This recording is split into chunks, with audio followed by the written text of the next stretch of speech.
So welcome to this video. In this video, I'm going to talk about my experience working in Starbucks as well as my thoughts on it. So currently, I'm a part-time Starbucks barista and I've worked for about 2 to 3 months already. And so these are the stuff that you can actually expect going into Starbucks. So why be a barista? So I wanted to work as a barista because it always seems so fun and so interesting to be behind that coffee machine and then making coffee for everyone.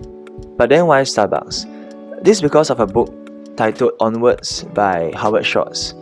Basically the CEO that made Starbucks big. So he emphasized a lot on this thing called the Starbucks experience, an idea and notion that basically showcases the uniqueness of the Starbucks brand as well as the service that they provide.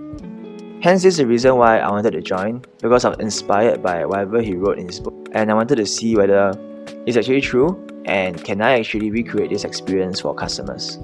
So actually, what can you expect working in Starbucks? Like the application process, your pay, your salary, your training, that kind of thing. So for myself, I applied via online. I think you can also apply in store. But basically, you just go online, you just apply. You indicate a couple of things like your basic information, your work experience, if any, your availability, as well as your preferred store or location. In my opinion, there are 3 things that will boost your chances. The first thing will be whether you have any F&B experience before. The second thing will be your availability. And the last thing will be recommendation by your friends. After you apply, the store manager will actually arrange and schedule a time for you to meet up with him to conduct the interview. And the whole interview process is actually quite okay. Like he'll ask you basic questions like why do I work in Starbucks in general. He'll then ask you some like scenario-based questions like what do you do if this customer do this? How do you react? He'll also ask you like what are some of your worst experience in Starbucks as a customer and how can you actually mitigate that. As long as you're able to present yourself to be someone who is willing to learn, is able to maintain composure despite stress, I think more or less they'll actually accept you to their company. But honestly, I think the application process is quite simple and I don't think that you need to have a lot of prerequisite to actually enter Starbucks. So after the application stage, it's another stage called the Starbucks experience stage. So this is when the store manager will actually sit down with you. He'll go through with you like Starbucks mission, Starbucks values, Starbucks history, and then he'll then pass you this thing called the barista kit. In it includes like your barista apron, your guidebook, like what you should and should not do as a barista, as well as like the dress code, that kind of thing, and then a tea manual guidebook, and lastly like a coffee guidebook. Oh, and also your name tag. And then after passing you all these things, he'll then do a coffee tasting with you. So he'll actually like brew coffee for you, as well as get some cakes for you, to show you like the things that actually pair well, like the coffee and pastry pairing, so that you can actually recommend to customers in the future. So after this Starbucks experience stage will then be your training phase.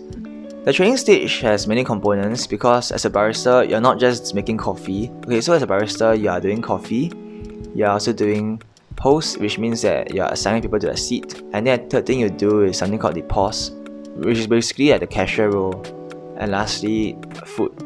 So you help them to do like the heating up of food, packing of food, that kind of thing.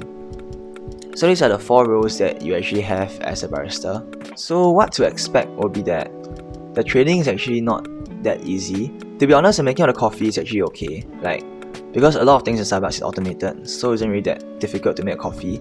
The hard part comes in the fact that you have to multitask, something called the beverage routine, which is basically doing 2 drinks at once. So making sure that you are constantly making a drink, while at the same time prepping for the next drink without stopping. This is so that you can boost the efficiency and make sure that customers actually get their coffee fast. Lastly, once you are trained, you'll be certified by your store manager and then you are a barista. So regarding pay and benefit, whatever I mentioned will be quite vague because some of it is actually confidential. But in general, you can expect a few things. Like the first thing is that your pay will be about $7.50 per hour. Secondly will be that you do get some medical benefits from the company. And thirdly, you get your staff discount, so that you get discount off like the merchandise as well as the beverages, their pastry, that kind of thing. And then the last thing will be you do get free food and drinks for every 6 to 7 hours you put in. Lastly, it's very flexible.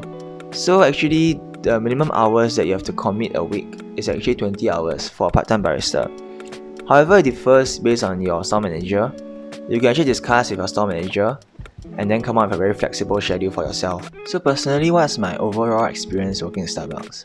Actually, it's a pretty nice place to work in. There's a very good culture there.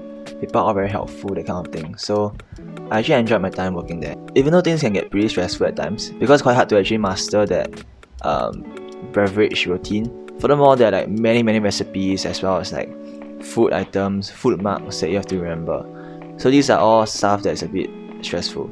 Even though I would say that working in Starbucks is really not for the coffee. You're mainly going there to experience what it's like working in a top class F&B industry, F&B restaurant. And in case you're wondering why is this lavalier microphone on this pen, right? It's because I realized that the audio quality differs a lot when it's placed here versus when it's placed here. You realize that when it's at my collar area, the audio quality just isn't as clear or as crisp. Thus, for this video, I'm just going to place a microphone here for the best results. Okay, thanks for watching and see you in the next video.